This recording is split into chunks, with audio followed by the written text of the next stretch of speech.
Stan Gibilisco here. Recently I had my electric and water meters replaced with so-called smart meters.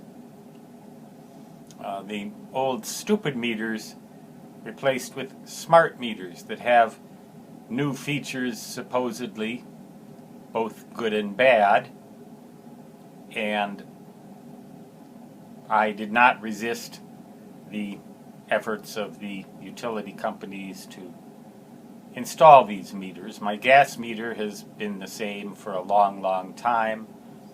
They're all now readable by remote control radio. You know what these meters are. There's been a big hullabaloo about them. Some people don't like them. Some people apparently don't mind them.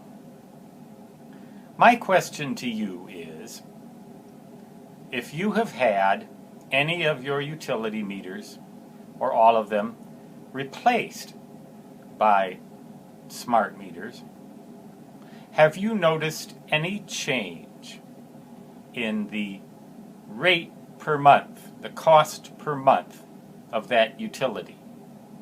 Has it gone up? It probably hasn't gone down.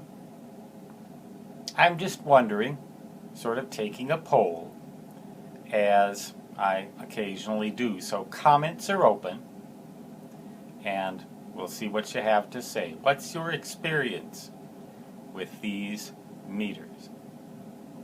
Stan Gibilisco signing off. Until next time, so long.